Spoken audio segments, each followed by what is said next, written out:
Alright, YouTube. Third and final video. Been a while since I've done 3. But this one, we got some stuff. Got this thing cracked open. It's actually kind of cool, man. I've never seen anything like this in Diecast. You know, like, I guess you have Transformers cars or whatever. Just kind of what this reminds me of. Let me get this one out of the package here, and then I will show you guys what we're looking at.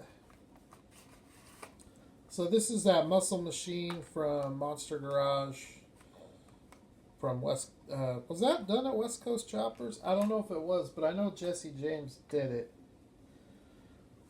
So you have this like real custom Chevy Suburban. I guess it was like a wedding on wheels.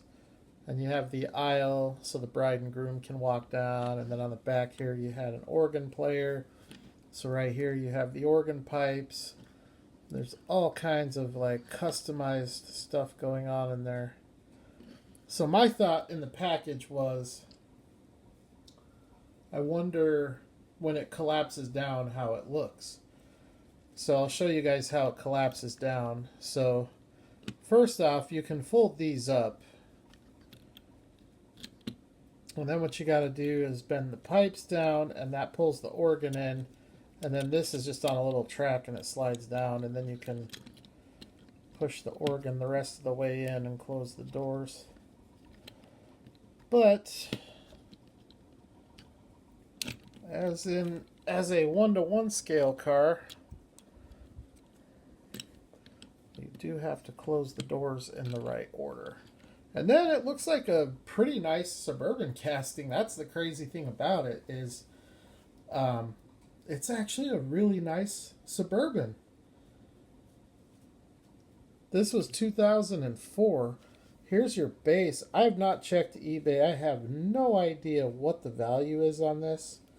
I don't imagine it's a whole ton of money. I mean, I would think that you could probably get these for like maybe $10 or less. I always recommend taking the rubber bands off. You can see we have window damage. The paint is okay though. Window damage over here too. Man, that metallic flake silver is awesome. The rims look okay. It has a metal body, metal base, rubber tires with tread. And I think it's a pretty interesting casting. I don't have anything like it. I like Jesse James a lot. It's an entrepreneur that I do kind of look up to. I have a lot of respect for that guy, everything he's done. So, and everything he does is quality too. I don't know if you guys follow him at all, but man, these firearms that he's making are like insane. They're super, super high-end guns. But here's the detail on the front end. I'm not sure, like, who the parent company is of Muscle... who is it? Muscle Machines, so... Registered trademark of Funline merchandise. Action... I always thought maybe they were Jada or something like that, but I don't think it's Jada. And honestly, I don't really know. So I'm not sure if this is like their tooling or if it's a tooling that they borrowed from like Jada or Hot Wheels, which really they couldn't have because Jada and Hot Wheels don't have. It does kind of remind me of that Hot Wheels Suburban, but obviously that tooling doesn't have all this stuff going on, so it's definitely different tooling. But anyways, so I wanted to take a look at that. Excellent roller. These are kind of loose. That's the only thing about it that's kind of sucks. It looks like the rear wheels got a little bit of yellowing going on as well. So if I keep that up, it'll have some gold wheels. This side, don't see any yellowing. But I do like that color a lot.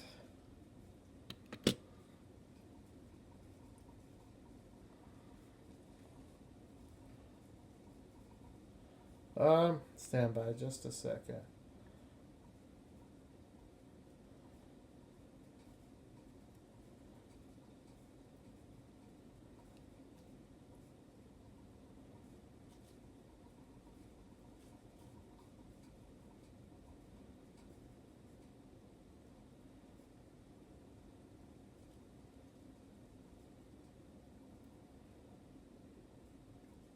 All right.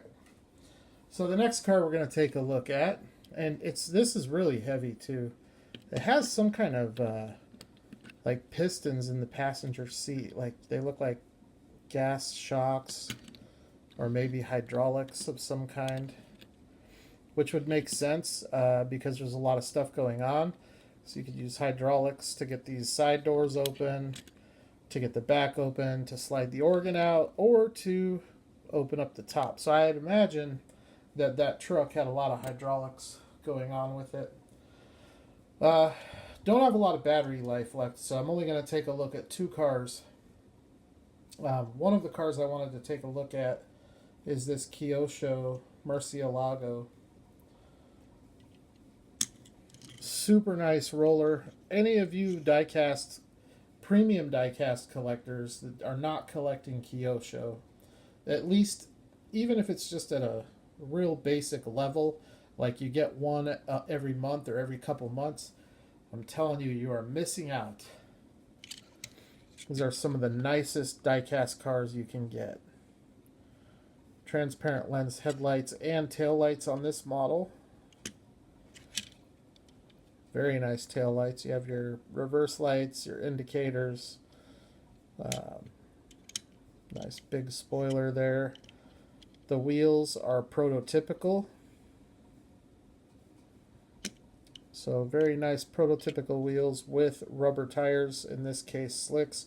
You can see they don't do a lot of detail on the base, but as I've said many times before, I couldn't care less about that. So I really like this car. I've always been more of a Ferrari guy than a Lamborghini guy, and I'm not much of a European car guy to begin with. I prefer, well, honestly, I prefer Japanese, especially if it's like vintage. Although I do prefer vintage European cars to modern European cars. So, and there will be more of those types of videos to come at some point down the road. So there is that. And then the other car I wanted to take a really close look at in good detail is this Tomica Limited Vintage, because as I said in the first video tonight, this, in my opinion, and I know it's subjective, but in my opinion, this is the nicest model that Tomica Limited Vintage has ever put out, and it's quite possibly, in my opinion, the nicest 1:64 scale car ever produced. I just think, you know, when you look at the replication accuracy, the scaling, the proportions, the detail, the build quality, the fit and finish, when you factor all of these things in, this car rates very, very high on that list. Another car that I would rate really high on that list, surprisingly to me, is the Audi R8 that I traded as part of the trade for this. That Audi is probably in my top 5. This one here, though, I think is probably my number 1. And if it's not my number 1, I don't know what is. But that's a good question. That's something to think about.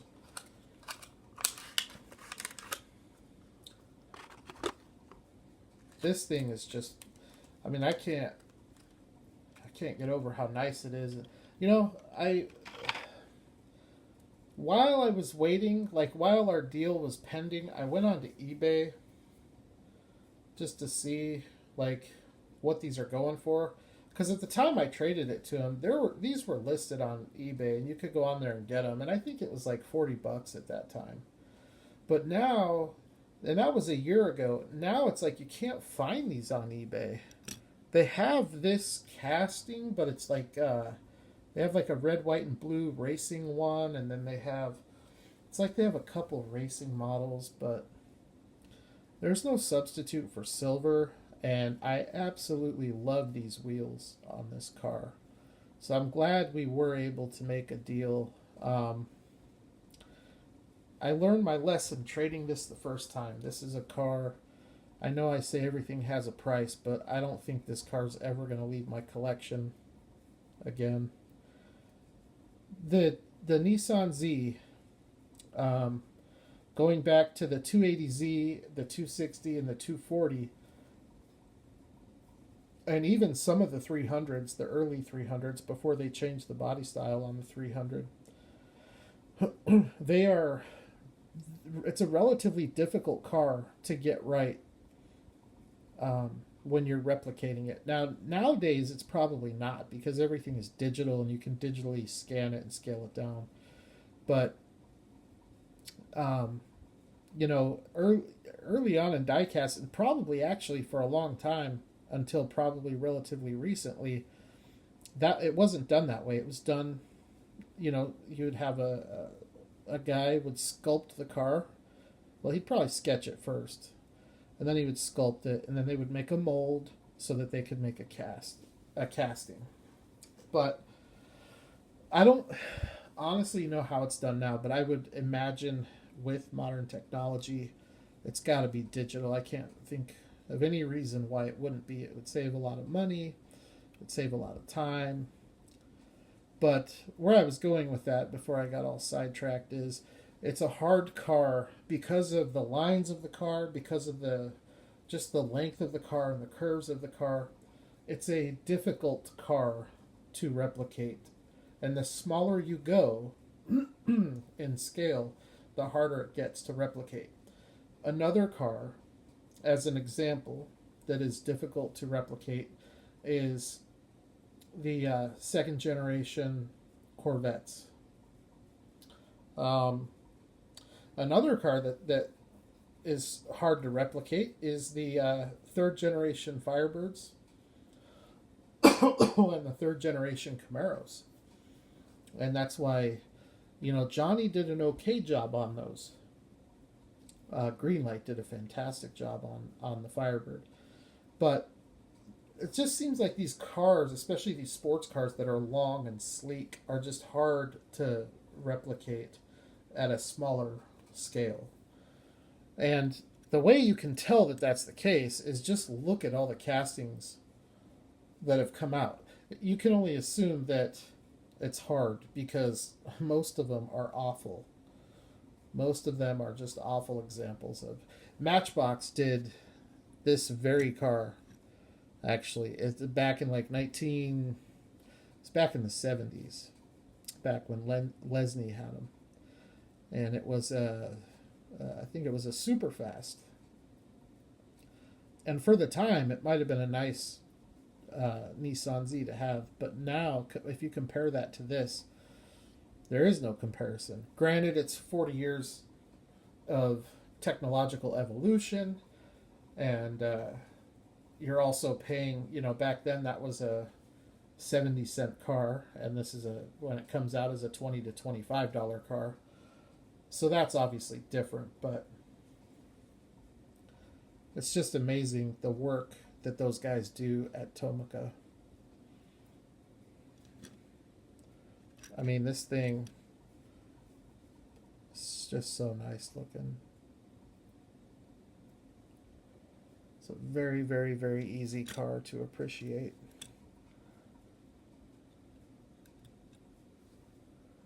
There's your back end detail there. Another one of those cars where there just is no bad angle.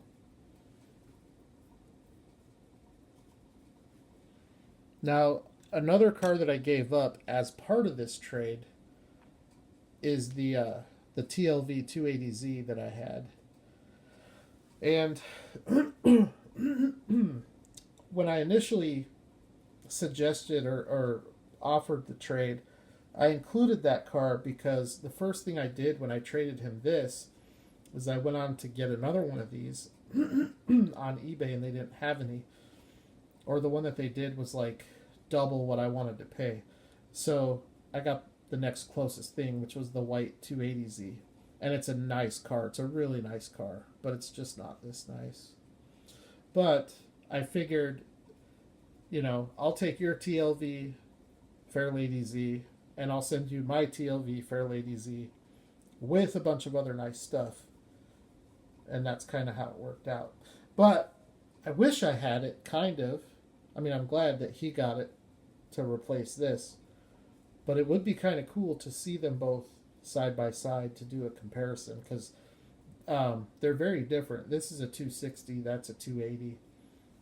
And they're very different cars. At some point, I'm sure I'll get another 280. But I definitely love this car. No silliness going on with the stance or the wheels. M2 missed the mark on their. They did the 240.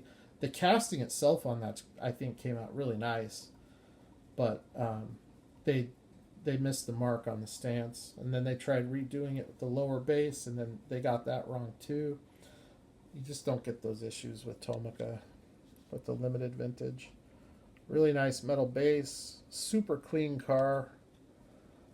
These do have a little bit of suspension. They are super nice rollers, some of the best rolling diecast in the scale. And this thing is just a gem. So I'm happy to have it back. And like I said, this thing is in my collection to stay. Honestly, on this particular car, I don't think I'll ever let it go again. Unless I know I have a quick connect on another one.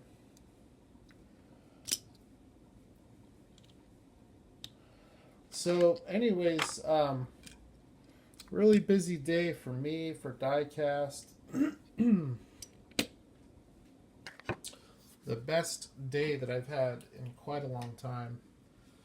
It feels good to kind of have a day like this where, I didn't spend a lot of money either. That's the other nice thing about it. But to come home today with some really nice cars, and it's just something that I haven't been able to do for a long time. Months. Probably 6 months or longer.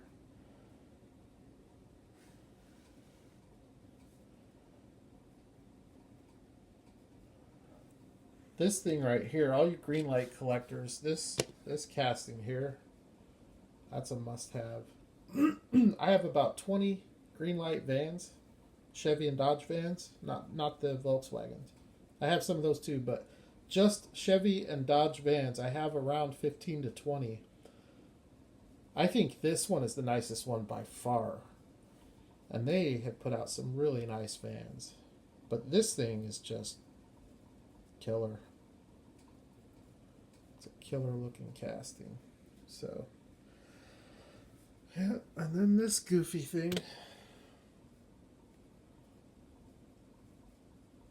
A good day for General Motors, huh? We got the C10, the Regal, the Vandura, the Suburban, got the 61 Impala. What other General Motors stuff did we get? We got the C30 ramp truck hiding back there with the Camaro. Probably a better angle of it here. So, all right, everybody. Have a great weekend. Happy hunting. Feel free to leave your comments below, your thoughts, your questions, suggestions. And I will holler at the next one.